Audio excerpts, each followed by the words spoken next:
और आज हम लोग बात कर रहे हैं आज कहानियां बहुत प्यारी प्यारी हैं भाई। आज बहुत सुंदर, बहुत प्यारी, निराली एकदम कहानियां हैं। मजा आएगा आपको इन कहानियों में। देखिए, अंग्रेजों की सत्ता यहीं से शुरू हो रही है। कहां से? यहां से। बड़ी सिंपल सी, बड़ी प्यारी सी बात है।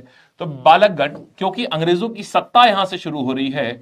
और सत्ता कहां से? सत्ता शुरू हो रही है अंग्रेजों की प्लासी के युद्ध से। माने अंग्रेजों ने भारत के ऊपर जो पहला कमांड जो है वो कहां से करना शुरू किया? यहां से, प्लासी के युद्ध से। तो सत्ता कब शुरू होती है? बड़ी आसान बात है। सत्ता शुरू हो रही है मेरे भाई 57 में। हो गया। सत्ता शुरू हुई 57 में। अरे हो गया। तो 1757 में यह पहला युद्ध हुआ था, प्लासी का युद्ध मेरे भाई। पहली चीज तो यह आ गई। अंग्रेजों की सत्ता की शुरुआत यहां से हुई थी। तो सत्ता शुरू हो रही है 57 में। अब बात करते हैं हुआ क्या था। भागीरथी की नदी के किनारे प्लासी नाम का एक गांव था। मतलब आज की बात करें तो पश्चिम बंगाल में है वो। हुआ ये, एक प्रॉब्लम समझो क्या हो रही थी। कहानी सुनोगे, बहुत बेहतरीन है, बहुत मजेदार, और उसी कहानी से पूरी ये कथा जुड़ी हुई है। ठीक है, देखो। हाँ जी, समझना। ओके ओके, हिंदी की परसों, परसों से हो जाएगी, परसों से हो जाएगी। आज आबिद सर का स्टूडियो सेट हो गया बढ़िया से, परसों से हो जाएगी सब कुछ। अब देखो हुआ क्या, अब तुम्हें बताते हैं बहुत प्यारी कहानी। एक था मुगल बादशाह, एक था मुगल बादशाह, और वो ऐसा बादशाह था कि वो दिन भर शराब पिया रहता था, कुछ काम ही नहीं था। मतलब एकदम बिल्कुल एक नंबर का बेवड़ा भाई। नाम था उसका फारूक सियार। फारूक सियार, एक नंबर का बिल्कुल बेवड़ा बादशाह, फारूक सियार। अब हुआ क्या, मतलब सच में उसको दीन दुनिया से कोई मतलब नहीं, सिर्फ उसे मजे चाहिए थे लाइफ में, सिर्फ मजे ही मजे बस। अब हुआ क्या, फारूक सियार ने क्या किया, फारूक सियार ने अंग्रेजों को ना एक दस्तक दिया। क्या दिया? दस्तक। दस्तक क्या था बच्चे? देखो, ये है अंग्रेज। अंग्रेजों को इन्होंने क्या दिया? अंग्रेजों को एक दस्तक दिया। अब दस्तक का मतलब क्या होता है? दस्तक का मतलब होता है मेरे भाई एक पास। ये इन्होंने अंग्रेजों को दे दिया और इसको बोला क्या? दस्तक। दस्तक का मतलब क्या होता है? दस्तक का मतलब होता है एक पास दिया। इस पास का मतलब क्या था? ये पास मेरे भाई, इसका मतलब ये था कि, ध्यान से सुनिएगा, ये पास क्या था कि तुम अगर कोई भी ट्रेडिंग करोगे ना तो तुमको टैक्स नहीं देना है। तो अंग्रेजों को क्या दिया? मतलब इस फारूक सियार ने अंग्रेजों को टैक्स, एक दस्तक दे दिया, मतलब एक पास दे दिया कि अगर तुम लोग कोई भी सामान बेचोगे तुमको कोई टैक्स नहीं देना है। मतलब ये बिल्कुल ऐसा हो जाए कि भारत सरकार किसी को बोल दे कि आज के बाद अगर तुम कोई सामान बेचोगे तो तुम्हें जीएसटी नहीं देना है। ओ भाई, मजे ही मजे आ जाएंगे अगर भारत सरकार किसी को बोल दे तुम्हें जीएसटी देना ही नहीं है। लेकिन अब प्रॉब्लम समझो क्या हुआ। यह बात उन्होंने बिना बंगाल के नवाब से पूछे कर दी। यह बात उन्होंने बंगाल के नवाब से पूछी नहीं, और बंगाल के नवाब से बिना पूछे ही इन्होंने बोला कि अंग्रेजों को बोल दिया, ये पास दे दिया। और अब ये लोग बंगाल के नवाब, बंगाल में जाकर के ट्रेड कर रहे थे। अब बंगाल के राजा बड़े गुस्साए, बोले ये बड़े यार तुम लोग नालायक लोग हो, तुम लोग हमारे ही राज्य में तुम बिजनेस कर रहे हो, व्यापार कर रहे हो, और हमको टैक्स नहीं दे रहे हो। और जब वो टैक्स वसूलने आए तो ये लोग वही पास दिखाते हैं। इधर देखो जरा क्या लिखा है। इधर लिखा है फारूक सियार ने बोला है इनसे टैक्स नहीं लिया जाएगा। ओ भाई, अब तक चलो ठीक है। तो राजा जो था वो खून के घूंट पी के रह जाता था। अब प्रॉब्लम क्या होने लगी, फारूक सियार ने जो दस्तक इशू किया था ना मेरे भाई, वो ईस्ट इंडिया कंपनी को किया था। ठीक है, ठीक, ईस्ट इंडिया कंपनी को किया था। लेकिन अब हुआ क्या, ईस्ट इंडिया कंपनी के जो ऑफिसर्स थे वो इस दस्तक को अपने प्राइवेट बिजनेस में भी इस्तेमाल करने लगे। समझ रहे हो? मतलब जैसे ईस्ट इंडिया कंपनी में, जैसे मान लो मैं लैब में काम करता हूं, मैं लैब का एक टीचर हूं। मान लो सरकार ने लैब को कोई दिया कि भाई लैब को हम ये हम एक सुविधा दे रहे हैं कि लैब के ऑफिशियल काम से अगर कोई भी काम होगा, जैसे सरकारी गाड़ी नहीं मिलती है कि आपको सरकार गाड़ी देती है कि ऑफिशियल काम से अगर आप कहीं जाएं तो आप सरकारी गाड़ी लेके चले जाएं। लेकिन होता क्या है, सरकारी गाड़ी में उनके मम्मी जी को छोड़ने जा रहे हैं स्टेशन, सरकारी ड्राइवर उनके बच्चों को स्कूल लेने जा रहा है। वो सरकारी काम कम, निजी काम ज्यादा होते हैं। तो यहां पे भी क्या होने लगा, अंग्रेज जो हैं ये अपने निजी काम करने लगे उस सरकारी दस्तक से। अब राजा को, इस बंगाल के नवाब को बड़ी गुस्सा आई। उसने इनको चेतावनी दी कि तुम ये काम मत करो। जब बोले नहीं हम तो करेंगे, फिर बोले भाई ऐसा है कि मत करो नहीं तो हम लड़ाई हो जाएगी। बोले, अब इनको अंग्रेजों को लगा कि ये लड़ाई हो सकती है। बहुत ध्यान से सुनना बच्चे, बहुत ध्यान से। अब हुआ क्या, जब इनको लगा कि लड़ाई हो सकती है तो अंग्रेजों ने क्या किया, अपनी जहां पर फैक्ट्री थी यहां पर किलेबंदी करनी शुरू कर दी। मतलब इन्होंने अपनी जितनी भी फैक्ट्री थी ना कलकत्ता में, वहां पर ऐसे करके किला बनाना शुरू कर दिया। अंग्रेजों ने किला बनाना शुरू कर दिया। अब भाई साहब जब किला बनाना शुरू कर दिया, अब बंगाल के नवाब को गुस्सा आई कि तुम मेरे ही वहां रह करके, एक मियान में दो तलवारें नहीं रह सकती। बंगाल में अगर किसी का किला होगा तो खाली मेरा होगा। और अंग्रेजों ने अपना किला बनाना शुरू कर दिया। तो अब क्या हुआ, राजा बहुत नाराज हुए और राजा ने बोला ऐसी की तैसी इन अंग्रेजों की, चलो इनके किले पे जरा सही करके आते हैं। तो राजा अपने कुछ सेवकों के साथ में, कौन सा राजा, बंगाल का राजा, बंगाल का राजा जिसका नाम था सिराजुद्दौला, सिराजुद्दौला अपने कुछ साथियों के साथ में, साथी मतलब बॉडीगार्ड के साथ में और कुछ मंत्रियों के साथ में जाते हैं इस किले के पास में। इस किले की दीवार से ऊपर से लोग देखते हैं, जो अंग्रेज रह रहे थे इस किले में, वो देखते हैं अरे सिराजुद्दौला आ रहे हैं, सेना के साथ आ रहे हैं। इनको लगा कि सिराजुद्दौला सेना के साथ इनके ऊपर आक्रमण करने आ रहे हैं। खबर फैल गई पूरे किले में, अरे सिराजुद्दौला आ रहा है और आक्रमण करने आ रहा है। अब भाई साहब अफरा तफरी मच गई इस किले के अंदर, अंग्रेजों के अंदर। अंग्रेजों ने क्या किया, एक जल्दी जल्दी छुपना शुरू कर दिया।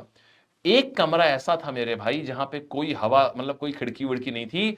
ये लोग एक कमरे में घुस गए और उस कमरे में पता है कितने लोग घुसे थे, 140 लोग उस कमरे में घुस गए। 140 लोग उस कमरे में घुस गए और किसी ने गलती से बाहर से वो कमरा बंद कर दिया।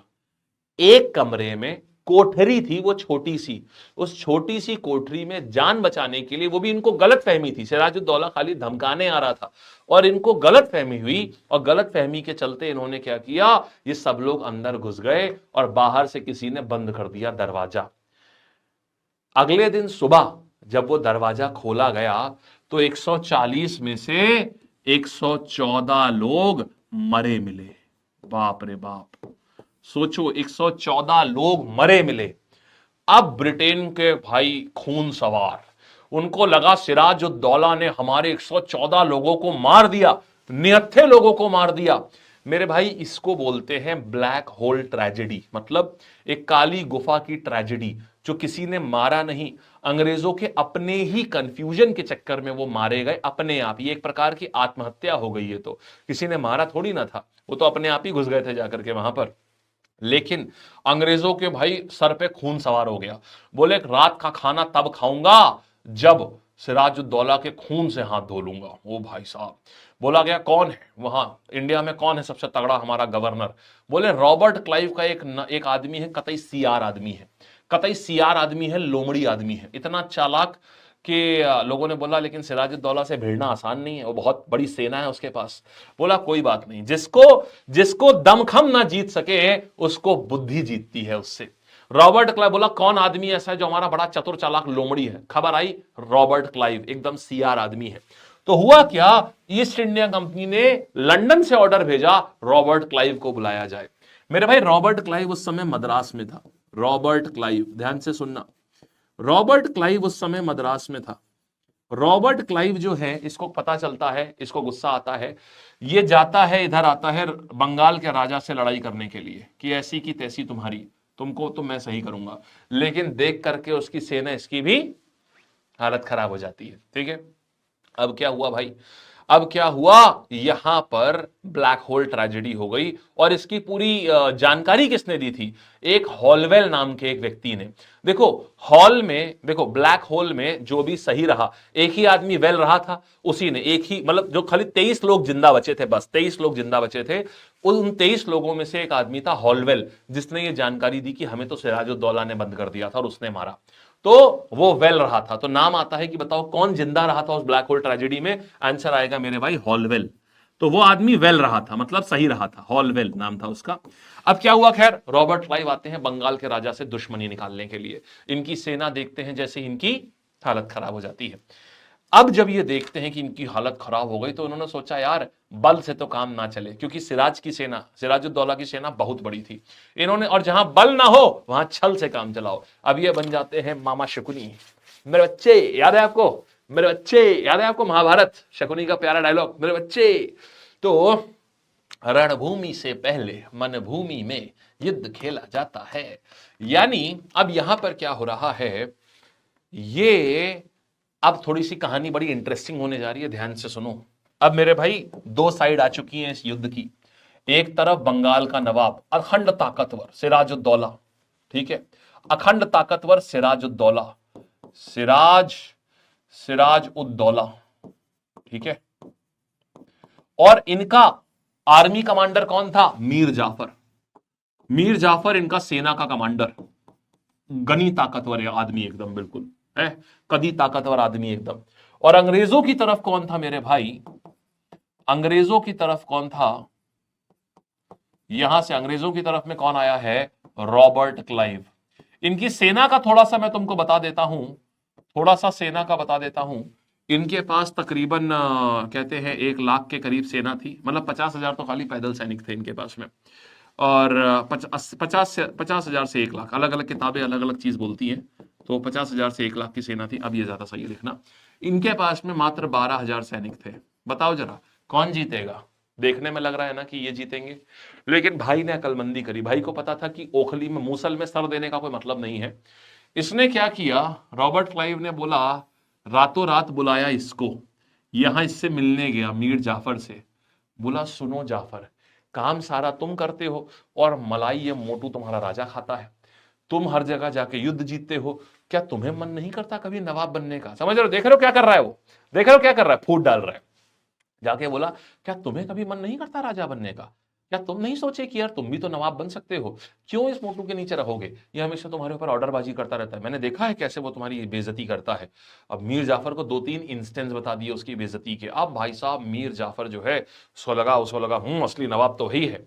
अब भाई साहब अगले दिन सुनो, अब अगले दिन बैटल फील्ड हो रही है, अगली सुबह युद्ध का बिगुल बजता है। युद्ध का बिगुल बजते ही दोनों सेनाएं आमने सामने खड़ी हैं। रॉबर्ट सिराजुद्दौला जो है वो मूंछों पे ताव दे रहे हैं, अरे भाई आने तो देख लेंगे रॉबर्ट क्लाइव को। क्यों? क्योंकि उनके पास मीर जाफर था। लेकिन युद्ध शुरू होता है और मीर जाफर टुकुर टुकुर टुकुर टुकुर टुकुर टुकुर करके रॉबर्ट क्लाइव के पीछे खड़ा हो जाता है।